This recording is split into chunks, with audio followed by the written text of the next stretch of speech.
Hello everyone. जैसा कि आप सबको पता है, इंस्टीट्यूट ने बिजनेस इकोनॉमिक्स के ओनली ओनली ओनली 25 क्वेश्चंस दिए हैं आरटीपी के अंदर फॉर योर प्रैक्टिस। तो आज हम एक छोटी सी क्विक सीरीज ले रहे हैं। सीरीज क्या मतलब, जल्दी जल्दी कंप्लीट कर लेंगे इसको। 25 क्वेश्चन की प्रैक्टिस है और सीरियसली इसमें कोई भी हार्ड क्वेश्चन नहीं है। आज जैसे कि हमें पता है कि मैक्रो इकोनॉमिक्स बहुत ज्यादा वेटेज कवर कर रही है, ज्यादा इन द सेंस माइक्रो और मैक्रो का दोनों का बराबर का ही मान के चलो वेटेज। बट देन ऑल्सो हमारे पास आरटीपी में प्रैक्टिस के क्वेश्चंस कम है। और सेकेंडली जब मैं एमसीक्यूज क्रिएट कर रही थी फॉर द प्रैक्टिस, हुआ ये कि मैक्रो के 2-3 चैप्टर्स के अंदर तो बाउंसर्स पढ़ रहे थे, ठीक है, और वही बाउंसर एग्जाम में पढ़ रहे हैं। जब वही बाउंसर एग्जाम में पढ़ रहे हैं, नेगेटिव मार्किंग आ रही है, तभी तो रिजल्ट 15% आ रहा है। So please go through properly with your institute book, की नोट्स बनाओ अपने। और अगर कहोगे तो मुझसे प्रोवाइड हो जाएंगे आपको की नोट्स भी, क्योंकि अभी एग्जाम्स का टाइम बहुत कम रह गया, प्रैक्टिस का ज्यादा। तो मैं इस अटेम्प्ट में नहीं चाहती कि मैं नोट्स के साथ कंफ्यूजन लाऊं। देखिए, जो चीज आप लोग पढ़ते हुए आ रहे हो, कोशिश करो वही पढ़ो। बट फिर भी अगर कुछ ऐसी जरूरत होती है तो बता सकते हैं, आप कमेंट सेशन में बता सकते हो। और चैनल्स जो हमारे हैं, टेलीग्राम एंड व्हाट्सएप, आप वहां पे भी बता सकते हो। नेक्स्ट, सेकेंड थिंग, टेस्ट शुरू हो रहे हैं 25 अगस्त से। जिन जिन बच्चों को अपने टेस्ट देने हैं, हार्डली 20 से 25 मिनट लगेंगे बिजनेस इकोनॉमिक्स के टेस्ट में। लॉ के ऑलरेडी आपके स्टार्ट हैं, बिजनेस इकोनॉमिक्स के टेस्ट के लिए या लॉ के टेस्ट के लिए आपको वहीं टेलीग्राम चैनल्स पे जाना पड़ेगा, और डिस्क्रिप्शन में भी आपको लिंक मिल जाएगा, आप वहां से अपना टेस्ट पेपर ले सकते हैं। कोशिश करो, प्रैक्टिस करो प्रॉपरली। टाइम बहुत कम है, बिकॉज क्योंकि जब से रिजल्ट आया उसके बाद ही बहुत कम टाइम। सिंपल सी बात ये, नए नए नोट्स में मत भागना, अपने पुराने नोट्स जो आपने बना रखे हैं उन्हीं पे फोकस करो। बट फिर भी मैं कहूंगी, लॉ में एंड इकोनॉमिक्स में अपनी प्रैक्टिस करो, लाइक योर एमसीक्यू ज्यादा से ज्यादा सॉल्व करो। और सेकंड, तुम्हारा राइटिंग प्रैक्टिस लो। ठीक है जी। अब ये वैसे भी कोई अनाउंसमेंट वाली क्लास नहीं है, तो हम अपने मेन टॉपिक पे आते हैं, आरटीपी के क्वेश्चंस। जल्दी जल्दी लेते हैं इन क्वेश्चंस को। पहला क्वेश्चन आता है, the indifference curve, the indifference curve of two substitute will be straight line, U shape, C shaped और L shape। सिंपल सी बात है, इनडिफरेंस कर्व हमेशा हमारा क्या रहता है? Straight line. क्यों स्ट्रेट लाइन रहती है?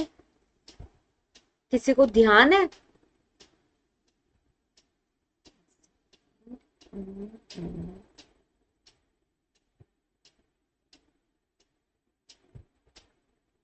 हाँ जी, क्यों स्ट्रेट लाइन रहती है इनडिफरेंस कर्व में?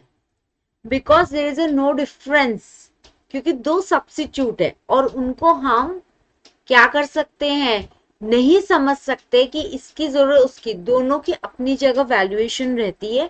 तो ये हमेशा आपका स्ट्रेट लाइन रहेगा, इनडिफरेंस, उसमें कोई डिफरेंस ही नहीं। ओके जी, नेक्स्ट आते हैं।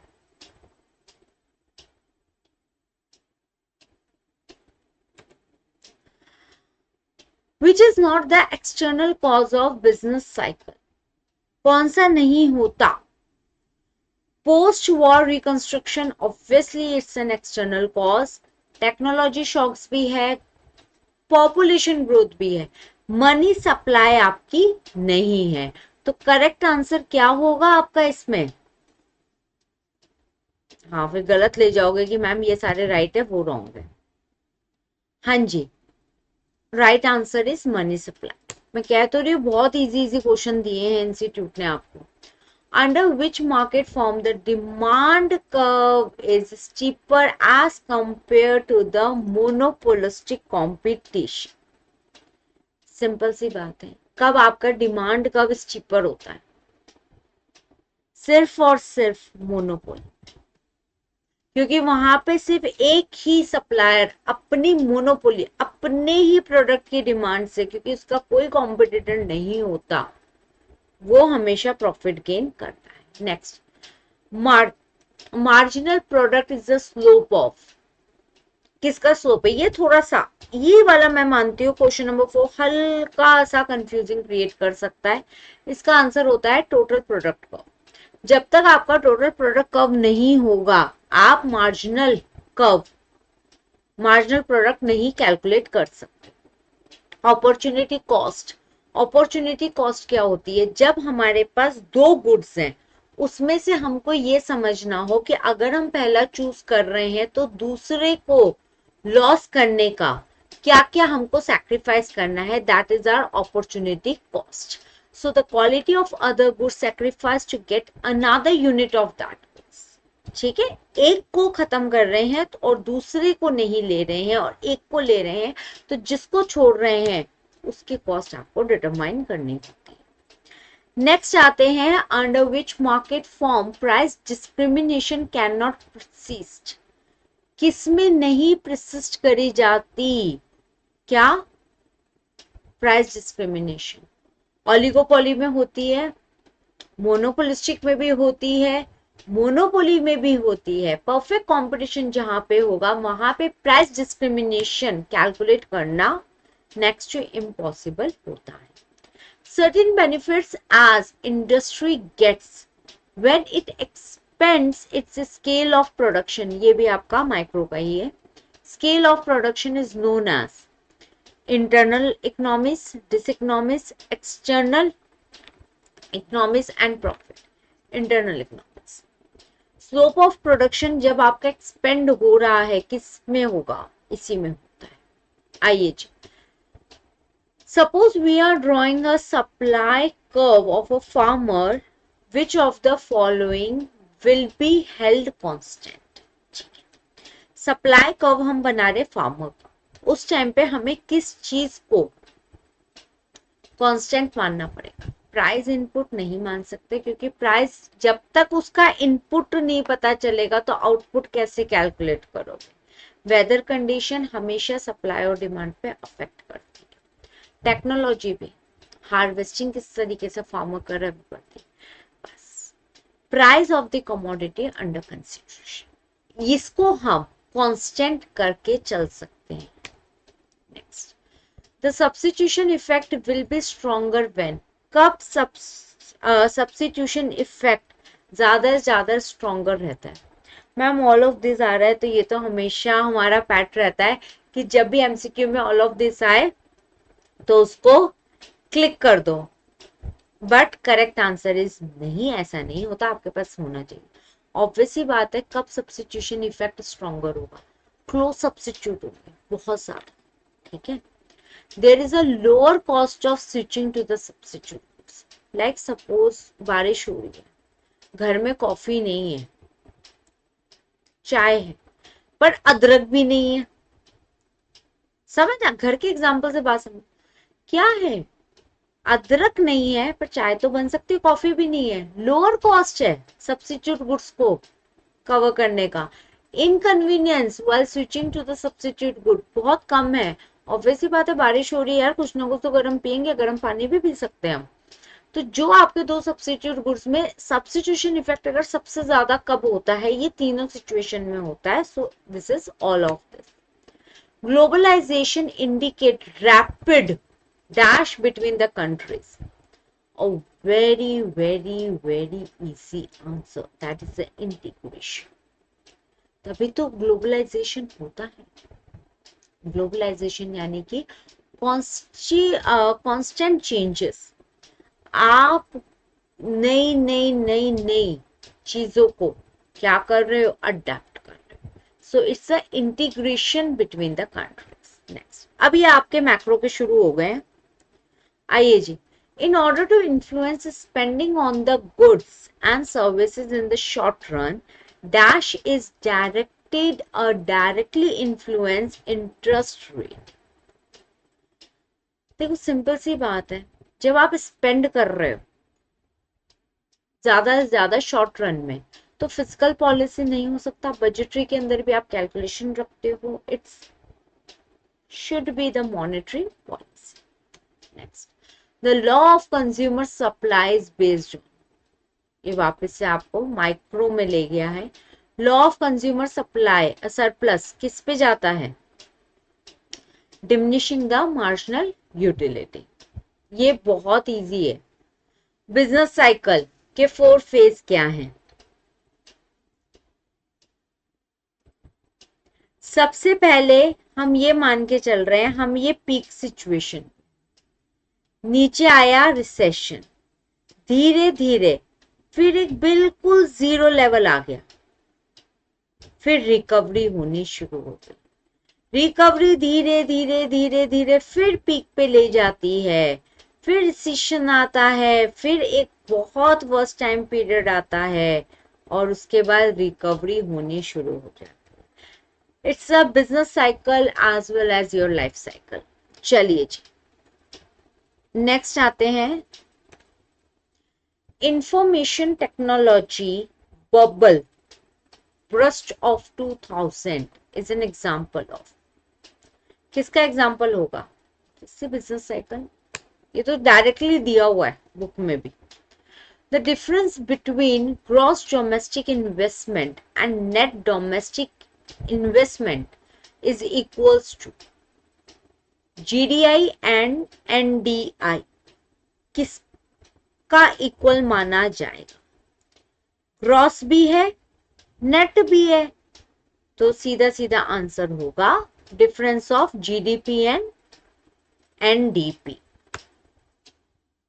आइए जी, assume you deplete your savings to buy a new sofa and some government bonds and then take a vacation in a foreign country। भाई पूरी प्लानिंग कर ली तुमने, अब इससे तुम्हें क्या हो? देखो सिंपल सी बात है, आपने पैसा सेव करा क्या करने के लिए, न्यू सोफा लेने के लिए, गवर्नमेंट बॉन्ड्स लेने के लिए, उसके साथ साथ आप वेकेशन पे भी जा रहे हो। So it's a consumption will increase, क्योंकि आप उसको क्या कर रहे हो, कंज्यूम कर रहे हो। Next, what is the similarity between the sub prime crisis and Greece crisis? क्या होता है इसके अंदर, सिमिलैरिटी क्या है दोनों के अंदर? 2 मिनट सोच के देखो। देखो, high financial leverage, low interest rate and credit expansion, these are the situation when there are some crisis will affect, so that is the similarity of the all the crisis, so answer would be all of the above। so next is 18th। देखो इतनी जल्दी हो रहे हैं क्योंकि difficulty questions है ही नहीं। अब ये canons of taxation, Adam Smith, अरे बिल्कुल डायरेक्ट क्वेश्चन है। Among the following canons of taxation which one has been given by Adam Smith, क्या होगा? अरे सिंपल सी बात है भैया, इक्विटी, कैनन ऑफ इक्विटी, कुछ है ही नहीं इसमें, कंफ्यूजन वाली बात ही नहीं है। द सब्स्टिट्यूशन इफेक्ट, अब देखो सब्स्टिट्यूशन का एक क्वेश्चन ऑलरेडी आ चुका है और एक आ गया, सप्लाई कर्व का भी एक आ गया। तो माइक्रो के मेरे को हाँ माइक्रो के मेरे को बहुत ज्यादा क्वेश्चन दिख रहे हैं आरटीपी में, मैक्रो के बहुत कम है और मैक्रो भी उतना ही वेटेज कंटेन कर रहा है। ठीक है, the substitution effect works to encourage a consumer to purchase more of the products when the price of that product is falling। आज किसी भी चीज का प्राइस गिर रहा होगा तो कंज्यूमर की डिमांड बढ़ेगी, डायरेक्ट रिलेशन आता है इसमें तो, है ना। So the consumer real income has increase, consumer real income has decreased, the product is now relatively less expensive than before। क्योंकि हम जिसको लेने जा रहे हैं उसके प्रोडक्ट के प्राइस फॉल हो रहे हैं तो वो हमें कम एक्सपेंसिव लग रहा है उससे पहले। सिंपल सी बात है, मिंत्रा पे हम आज गए और वहां पे हमें ड्रेस दिखी फॉर एग्जांपल ऑफ 2000, और अभी हमें पता है कि 15 दिन के बाद सेल लगने वाली है और वही चीज हमको 1500 में दिखी, तो क्या है, 500 रुपए की बचत हो गई, कंपैरेटिवली हमें लेस एक्सपेंसिव लग रही है पहले के मुकाबले। आ जाओ जी। If the market demand curve for a commodity has a negative slope, okay, then the market structure must be. देखो perfect competition, monopoly, imperfect competition. The market structure cannot be determined as the information is insufficient. देखो आपको यहाँ पे हम कैसे मान ले कि वो नेगेटिव जा रहा है, मोनोपोली में भी जा सकता है, किसी को नहीं जरूरत है वो नहीं लेगा ना। तो इंफॉर्मेशन अगर इनसफिशिएंट है तो हम उसमें नहीं बता सकते। In economics generally the classification of the market is made on the basis of तीनों चीजें आती है, टाइम भी, एरिया भी, वॉल्यूम भी, all of this. So all of this market structure, market वाला जो चैप्टर उसमें पहला पॉइंट ये है। Which characteristic of money refers to its ability to hold value over time? कैसे होल्ड करते हो, divisibility, durability, portability, store of value, किस तरीके से आप मनी को स्टोर कर रहे हो अपने। Okay, which of the following is included in M2, a broader measure of money supply compared to M1? क्या होता है जी, सेविंग डिपॉजिट। क्या M2 में इंक्लूड होता है, saving deposits. What is the primary purpose of import quota, import quota का primary purpose क्या है, to encourage domestic production, to reduce government spending, to limit the quantity of import, or to increase the trade efficiency. देखो import quota का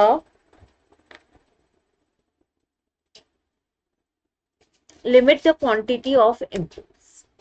Next, IMF, which exchange rate regime is adopted by highest number of IMF members? Hard peg, floating, free floating and soft. जहां पे highest होगा तो वो है आपका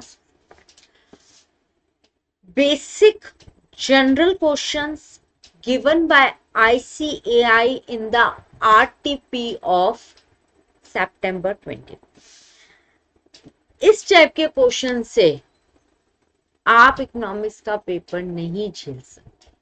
सो point is your practice is very important, so please make and create your, और last attempt में अगर आपने ले रखे हैं और अपने नोट्स खुद से सेल्फ की नोट्स बना रखे हैं, so that is a well deserve for you, क्योंकि वो की नोट्स के बगैर हो ही नहीं सकता, पॉसिबिलिटी ही नहीं, क्योंकि 25 क्वेश्चन इतने बेसिक इंस्टीट्यूट नहीं पूछने वाला, नेगेटिव मार्किंग में फंसोगी।